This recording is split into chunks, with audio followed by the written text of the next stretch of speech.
Bienvenue sur tolobelavie officiel.com. Chers amis, merci de votre fidélité, merci surtout la disponibilité Nabino, au Bolanda Kabiso, partout dans le monde. Merci. Grande équipe à tolobelavie, merci. Merci à notre réalisateur Steve Malungwene. Nalobaka chaque fois sans yo et Zalaka Mawamingi. Lelo Nazalina Mubundeli Munene Yamboka. Combattante Oya Bunda trop, combattante à Mayeli. En tout cas, c'est un plaisir pour moi déjà. Yako Yambela Bino, maman Labiso Blandine Diafoutois. La bien très bien. Voilà. Alors, na maman Labiso Blandine Tokomeka ko développer moi ma Kambwebele. C'est-à-dire Tolobela sur RCK où il est le commis parti politique. Yango Tomeka Tobenga maman Labiso Blandine parce que ezana moi mituna moko ou ezotuna mananzela tolinga tozwa vraiment c'est-à-dire yende asembola biso yango très bien. Blandine, bonjour. Bonjour Papigen, merci d'avoir na émission nayo pour la première fois je pense. Ah oui, c'est la première fois. Donc merci vraiment na Tolobelavie, toya appelé effectivement pour Tolobelavie ou ya biso peuple congolais. Voilà. En tout cas, donnez d'abord Boni RCK, ça va? RCK est très bien, on n'a pas dit question, on a tous les journalistes qui posent à Bisso en haut et le RCK ne se porte que toujours très bien. Mais non, tu vous pensez parce que les bébés pas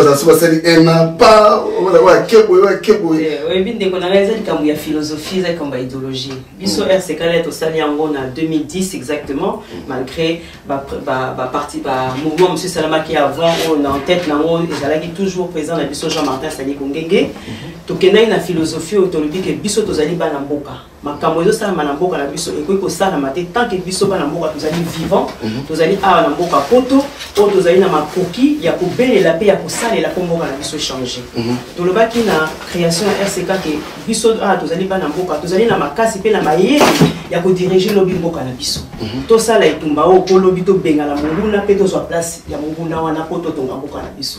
Yango après 9 ans et kokisami to komi siko na moment où esengeli siko OK to kota na mboka to tonga mboka na biso. Donc vous allez 9 jour pour jour. Jour pour jour les lots depuis création de. En tout cas félicitations à vous. Ça fait 9 ans déjà. En tout cas to gota RCK de l'autre komi na 9 ans. En tout cas mes sincères félicitations. Merci. Na bana sur RCK. Mais ma Blandine lelo na benga kiyo parce que ça na makambo ezo lobama. RCK ezalaki mouvement kaka hein? Mais le RCK comme parti politique. Alors batu baza koloba mo ebele tonto yeba d'abord pour ni bolongo ba beaucoup ti maman na parti politique. Mais quand on symbole absolument OK. Voilà symbole la bande on a peine à répondre na yo Papigen eza eloko asikate. Il y a déjà plus de 5 ans de cela. Tozalaki bandeko tozobé la tolobi lelo peuple congolais face à l'acteur politique na kati ya mboka na ye. Pendant aux acteurs politiques au cause à l'association T, il faut que dans le milieu politique tout à niveau économique. Il y a deux choses qui fait tourner le monde lelo bandeko na biso ba congolais faut boye ba eza économie na politique. Ceux qui boza na niveau économique boa na force té boza elo côté. Soit na politique boa ba kasité boa elo côté. Donc na des domaines wana to ba ki RCK, il faut to kota na domaine moko. Biso to koni domaine ya politique. Yango bomoni ke lelo logiquement pour un mouvement tout na mokili o esalama résistance nyonso o esalama na mokili o toke na Brésil to mona balula bango tout ba finalité na ba koma ka parti politique parce que pour gérer un système pour la changer eloko na kati il faut okota na kati yango eza na pona biso eza suite moko logique ya koma lelo parti politique na niveau de la République démocratique du Congo pour to kenda to ko finaliser na pesa bino exemple moko lelo to bondeli longtemps to tamboli belé on a les viols contre utilisés comme arme de guerre. Viol wana o ebomi o et sali dégâts moko impossible na ba maman na biso na bana na biso na mibali na biso. Lobi poto tia loi o peut permettre que ça na société na Congo. So biso moto za wana te. Na da tia loi wana. Donc il y a un sengela qui vraiment que to kota na kati ya politique na kati ya masolo ya kati poto tia ba loi o peut permettre que plus jamais o ça na Congo et revenir na kati ya mboka na biso. En tout cas, on répond à bien. Tout le monde est important avant les cas où parti politique normalement ils ont 5 sikoyo il faut que nous bundana sur place donc ça dit bolongwe na bitumba o tout ça qui awa beaucoup bunda sikoyo na terrain normalement mais bah tu vas mais comment vous pouvez dire que vous avez un terrain ils ont encore une occupation? Tout à fait, dès qu'on a un beau, on a toujours sous occupation. Mais tout le temps, on a eu un longo, bamboula, pour te dégager Kabila. Les lots, ils ont chose faite.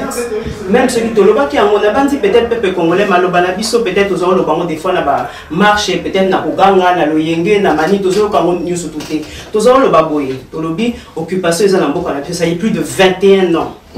Quand ils ont 21 ans, ils ont bamboulé belé. Nakati wana bazali pe occupation ya zobate bazaki mayele donc ba kotisi misisa nakati ya mboka na biso to lobaki to ke to pikola mutu so to pikoli mutu to repota ce qu'on a kati poto déraciner to longola ba on so ba kotaki ba misisa ba to longola ngo mais to ko sala on a libanda te ne kona ngana quand to vandi en France comment na okeno longola misisa ya ivandi nakati ya Sankuru par exemple. Non, il faut que des se place dans la carte pour poto la misisa. Oui, va terrain des alliés. Il y a un Seigneur qui vraiment que non, effectivement il faut que na carte mboka. Mais bande ko na boza na carte ya diaspora bobanga te RCK et qui une partie à RCK et qui na mboka mais partie muséotika là parce qu'il faut tous à la base arrière la biso. Au cas où qu'on a peut eu problème, base arrière la biso fait ganga. Base arrière na biso za na les bino peuple. Peuple au PC biso confiance pendant plus de 10 ans. La carte ya balabala bozo landa biso tozo benga bino na se ambula bozo bima tozo benga bino na se ya neige bozo bima pour pesa biso confiance. Alors on a aussi na le peuple congolais bo pesa biso sous confiance wana ke tozo ke na carte ya mboka nous allons toujours pour intérêt na bino pour intérêt à tout société. Message dans la diaspora bazio mo ndengani. Message que RCK le commis parti politique ndenge boza ko mo na diaspora bazui ba concevoir message dans ndengani. En tout cas, tu as eu beaucoup de félicitations de toutes sortes. Et ça là, il y a bandeko na biso congolais, et ça la bandeko na biso africain, et ça même bandeko, il y a biso il y a bamboko tozo vanda il y a bendele, tu as eu bon encouragement et belé. Mais ils appellent un bateau au pays bazar, va comprendre était au bazar contre épée que tout comme un parti politique parce que l'enjeu il est où? C'est que les lots Congolais ming to bima libanda ya mboka. To bima libanda ya mboka parce que to kimi pasi, to kimi dictature, to kimi occupation. Mais là tozo bima. Ba place na biso ezo tikala na bana bazo zo ba occupant. Si on kozonga na kati ya mboka ezali tozo zonga sa ba kozonga na kati ya place na biso tozo longola siko bango. To tiki espace vide trop na kati ya Congo. Il faut tozonga na place na biso wana.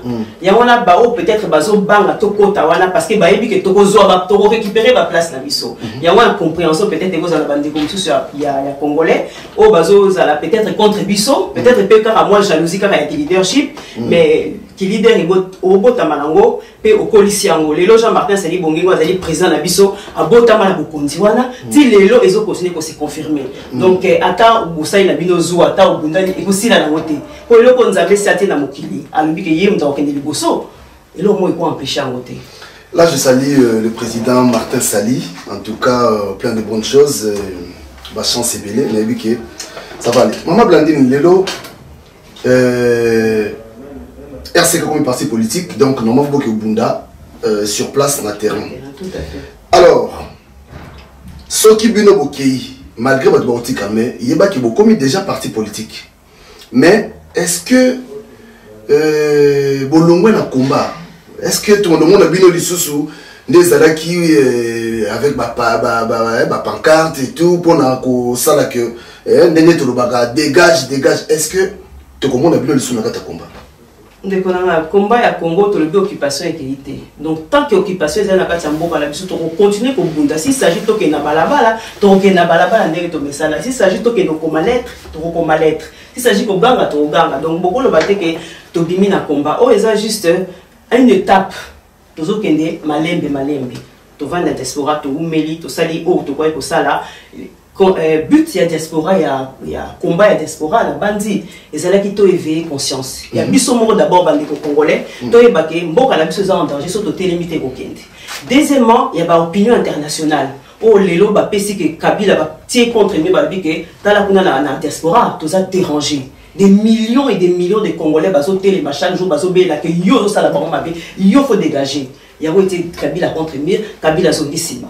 Donc, Togi Kolobate que combat la biso ici parce que l'occupation est à kaka. Mais si ko biso na place wana na koloba peut-être na bande konanga, faut pas pesa biso kutu merci. To quelque part to sacrifier na biso. Toke to koti na mozindo pa yi nyoka azali ngando azali lion azali. Toke komi pesa po ani po na kotala bolamu oya bande kona biso bazwa bolamu. Donc quelque part faut que ça biso merci mingi na signature auto sali lelo, na courage auto zui lelo, la détermination auto zai na kati ya wato nto mema okula parce que peuple congolais azana Congo azana conscience ndenge biso zui lelo te. Un bazana manque d'information, oui bi que réseau et communication est très brouillé na kati ya Congo. Papa et tout ce que tu as téléphone, il n'y a pas un téléphone, autre de benga, petit téléphone, bazana monter pour pas solo là. Donc communication est très difficile. Les politiciens bazana kati ya Congo mingi basali la kaka occupation. Donc pour pas ça congolais information ya solo et tangami ya droit na ye, ndinga ko bundela mboka na ndenge lobi ya ko telema pona ba droit na ye ezalité. Biso to linto que nous salons na kati ya Congo. Peloko to télémeli vraiment ya wala to que nous salons na kati ya Congo ko bandeko na biso lobby to beleli soulèvement populaire en gros 80 millions congolais ba na kati ya Congo ba télémi to longi pendant une journée. Et lobby no bozana Kinshasa na éviter beau et là on est obligé beaucoup mais vraiment ya sika hein oyo ko sala pe que ba mona pesa voilà RCK mongo ba yé hein parti politique mongo ya sika botami RCK là on est obligé beaucoup memi ya sika na Congo. Donc on a eloko asika na mokili za raté pour tout a été fait tout continue d'être fait. Et la question il y a comment to komemela yango. Biso to komema eloko to komema na kati ya Congo les en tant que RCK parti politique, ezali d'abord patriotisme. O ezana kati ya Congo et bunga biso. Ezalaka biso ba patriote les bato moni ba lumumba ba telemaka ba sangana ka poto zo indépendance. Et ça là patriotisme te belé la ta ganga na kati ya makela biso poto telema mais to bungi si patriotisme on a biso de linko RCK to zongi sa patriotisme. Qu'est-ce que le patriotisme? Le patriotisme ezali le sens ya koyeba patrie na ye ya koyeba mabele na ye ya koyeba pourquoi nazana mabele o eza ya ngai na kotika ngo kendete et puis na kati ya mabele wana nazana ba o ya ngai ba ndeko ya ngai. Il y a un patriotisme. Pas tous pour un nationalisme, mais ezali péjoratif té.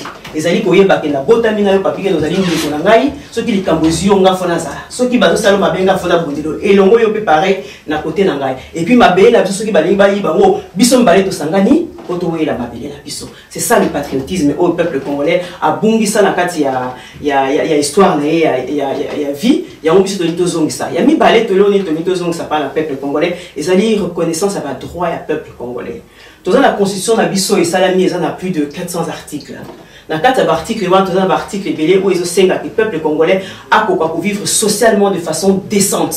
Chose qui n'a pas été faite depuis très longtemps dans 4 Bisso. Le peuple congolais va retrouver dignité. Parce que dignité a bon moto et qu'il y a déjà au Telema, aux ana Rotonda, aux ana Mutu ya Mayele, aux ana Makasa Bubunda. Nous sommes dignes. Mais le peuple congolais tout ça surtout bungi sa dignité wana biso peuple biso RCK to kozong sa peuple congolais na kati dignité wana ya misa tout ce qui n'a pas ko suksa wana po eza ebele mais to ko bimtanye surtout pété donc on bimo po photo bomba po bamona pe bazali pe ba kozwa ngo ba olinga ba saila wa biso to bomba to salela donc ya misa tout pona ko suksa ezali ke peuple congolais lelo tozala uni. L'unité fait la force. Ce qui toza unité tout le monde yango résultat yango occupation et petit 21 ans parce que tous équipes désunis mais ceux qui unité 4 écoute na 4 mboka la biso nongo na kwaso okotati Nikolonga. Voilà, merci beaucoup ma Blandine. Maintenant arrivé il y a président Félix Tshisekedi au Yazoya NC4 Awa il a habité RCK comment vous organisez déjà pour l'arrivée à président Tshisekedi Félix? Pour l'arrivée à son excellence M. Tshilombo Félix Tshisekedi, notre président de la République démocratique du Congo, RCK Ndenge Toloba depuis le 9 mars, nous allons soutenir Ndekona Bisso au Azui Mokondilelo, au Bisso Diaspora, kaka RCKT, Bisso Diaspora, to Sali Kiakuma wana. Parce que ça est tout la diaspora, nous étions en place wana malgré d'autres éléments, ils en compte. Mais et tout la diaspora, nous étions surtout wana. Donc au biso peuple congolais tout tient ici kawana. Toi na isengo yambaye le 11 novembre à le 10 l'aéroport. Alors ça la conférence où ils ont ouvert à tous les Congolais sans exception. Toi koyamba mo kondina biso. To vandi awana poto na koloba dernier président Mobutu ya na poto ça fait très longtemps. Wana bana zaki mwana moke o Mobutu ya na Belgique depuis wana ata mokonzi moko te oyo aye na compte ya Congo oyo Congolais sepeli koyamba oyo za maka ya telema biki ngana za mokonzi ya tous les Congolais na za na singwa kokuta na bino lelo ils ont ça malelo na son excellence Félix Tshisekedi peuple congolais nyo se fois en singo ko ya président là parce que ça président la biso nyos et l'autre ça fier il y a quelques années même pas une année to va le baku to tant akutu moi président te faut tozaki na président azaki légitime aza ndokaza mobomi aza criminel mais les autres ont la courage pour employer moi ya président parce que azali moi na ya mboka oya zu bokonzi wana grâce à biso peuple congolais donc na sengi vraiment mokolo wana peuple congolais président Félix Tshisekedi a causé la awa du 10 pardon à partir de l'aéroport du 11 le 12 à accessible à tous les peuples congolais. Toya ebélé na conférence pour se tenir na Zénith na bandi bandeko mingi bozui ba lien enregistrement ceux qui ba bazuté na sima ya émission papi peut-être pour présenter bino pe lien on va s'enregistrer té go s'enregistrer de façon que porte ça ouvert et ça gratuit congolais tout aya ne fils que koyo kaye ceux qui sont d'accord dans le corps de la bisoté, à ce moment-là, tu es koloba. Tu es koloba, président, tu es d'accord. Mais tu es ça ta bénéfice de tout toi, que aïe, quand tu as biso, aïe, beaucoup d'aniboso, na biso peuple là. Ma blandi, nous sommes vraiment, en tout cas, on l'a la thé. De l'eau, vraiment, on l'a la thé. Parce que Yozali, Mubundelemboka, au bundi trop, trop. Alors, les lois de ce côté bien, yo le biwana batonyoso, il faut baya. Mais ils en a bas combattants. Tant bas combattants, nous sommes en Belgique, nous sommes en France parce que ma vidéo ça l'a mis moins épilé, parce que moi comment te coller comment boité. Alors bas combattants oh yo baso le déjà que bango ba manifester contre l'arrivée il y a Félix Tshilombo awa na évité.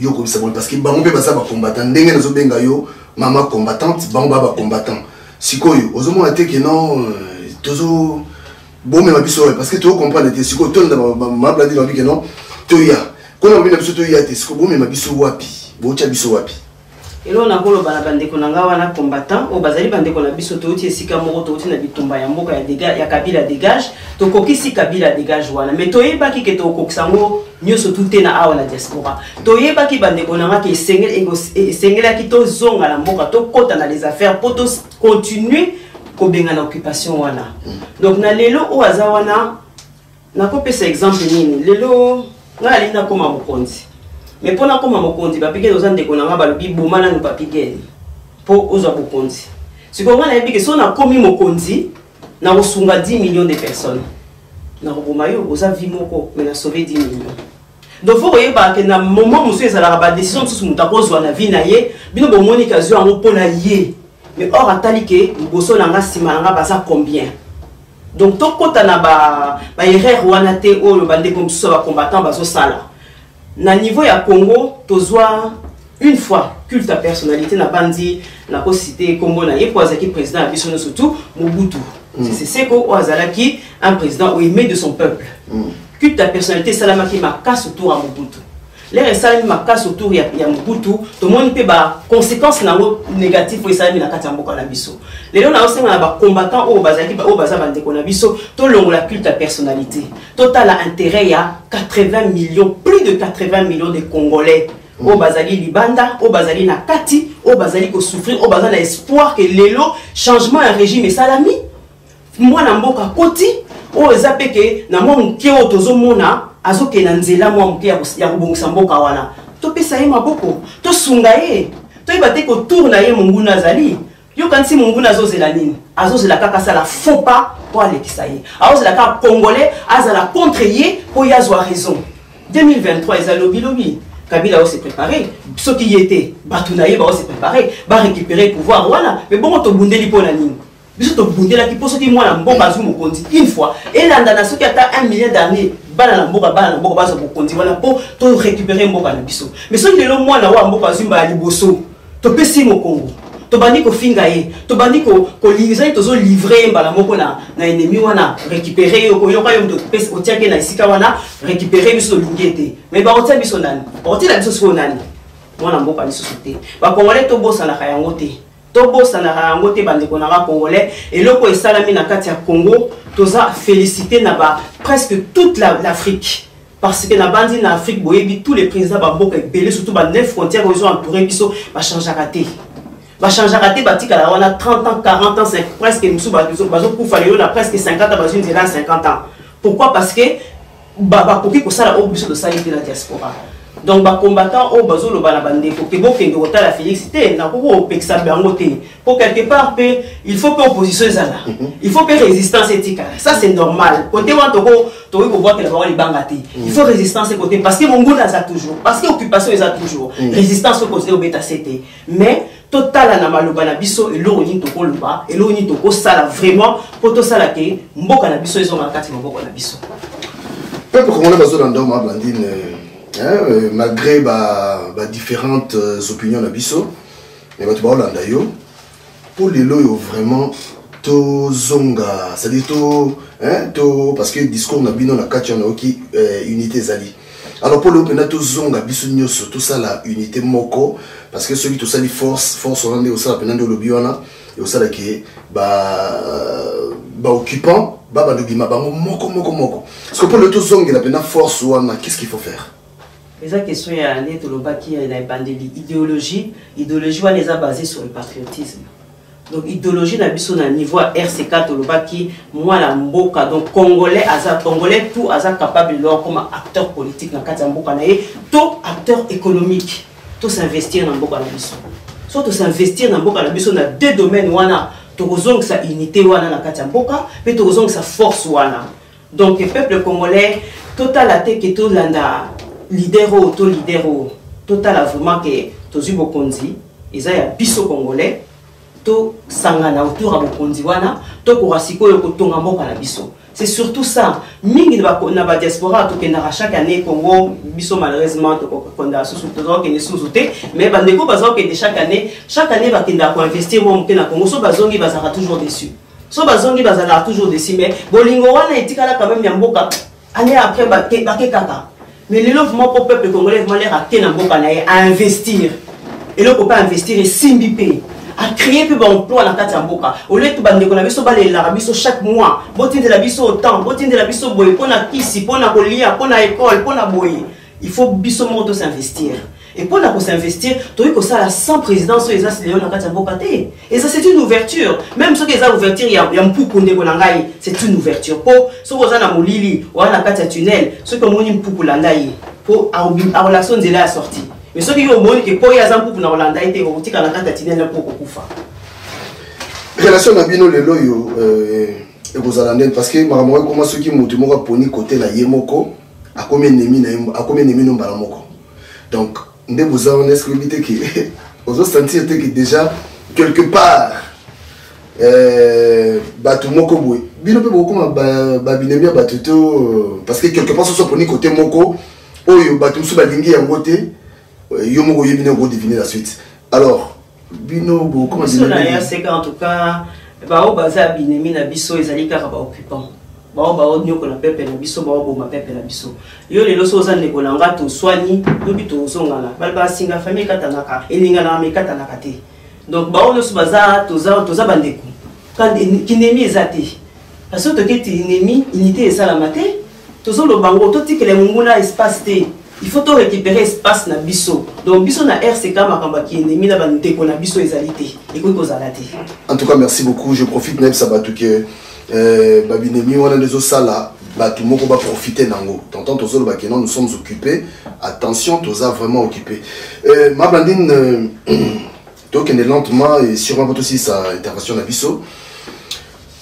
Président Martin Sali Tolanda qui est biso nyoso mais discours hier à l'Obaki, on dirait les cas qui moins bango. Alors, na zoti que l'on attend ceux qui m'ont écosala, on met kako semble sous ce discours yango pour notre cette intervention de biso puis mot de la fin na yo pour na intervention. Merci mingi na kopé sanga occasion ya kotanga en partie bah point clé à discours ya président Jean-Martin Sali Bongenge où effectivement ezaki discours moko pour na rassembler peuple congolais. Donc, on a directement na Katia discours, on a épargné la formule de politesse, oui, Salamaki, durant la séance. Donc, Tolobi, ce soir, le RCK est heureux de vous rencontrer et c'est avec une joie immense que je partage avec vous la reconversion du RCK en parti politique. Nous avons besoin de votre soutien, de vos encouragements, de vos idées, de votre mobilisation et de votre amour pour qu'ensemble nous formions la nation congolaise. Cette idée a surgi ce jour où les Congolais ont enfin compris qu'une nation n'est pas gouvernée par un homme, mais par un peuple patriote, responsable, engagé, déterminé à assurer l'avenir de toutes les générations naissantes et futures. Il faut à la République démocratique du Congo de nouveaux horizons pour permettre aux Congolais investis dans le destin du pays d'unir leurs forces et se reconnaître dans la vision du RCK qui est capable et à la hauteur de ses objectifs. Ce que nous pouvons garantir, c'est le progrès social, les droits humains et les droits fondamentaux, le développement industriel, le développement rural, l'emploi pour tous, l'éducation, la sécurité, la paix, la justice, l'unité et la cohésion nationale. Nous continuerons à suivre et à faire honneur à ceux et à celles qui sont battus pour la liberté du peuple congolais. Je cite Mama Kimpavita, Fumu Kimbangu, Joseph Kasavubu, Patrice Emery Lumumba, Joseph Désiré Mobutu, Mouzé Laurent Désiré Kabila, Floribert Chebeya, Armand Tungulu, Rossi Mukendi, Etienne Tshisekedi et tant d'autres. Mais aussi à ceux et à celles que dans la vision du RCK qui s'engagent au sacrifice de leur vie à défendre, à soigner, à investir pour le peuple congolais, comme le docteur Mukwege, le réparateur des femmes violées, Madame Kani Véronique Mafuta, entrepreneuse, et le RCK entend veiller sur l'équilibre institutionnel en devenant la seule alternative politique. Une opposition franche et constructive qui propose de mettre en place des mécanismes pour intégrer chaque Congolais dans la vie politique et sociale. Nous continuerons à œuvrer pour que le génocide du peuple congolais soit reconnu au niveau international. Il ne peut pas passer sous silence le massacre de plus de 12 millions de personnes qui ont été tuées parce que leur seul crime a été de naître congolais, de naître dans un pays incommensurablement riche. Nous continuerons également à lutter contre l'impunité qui gangrène le pays et l'appareil politique congolaise, alors que des familles entières vivent avec moins de 5 euros. Pour arriver à la fin,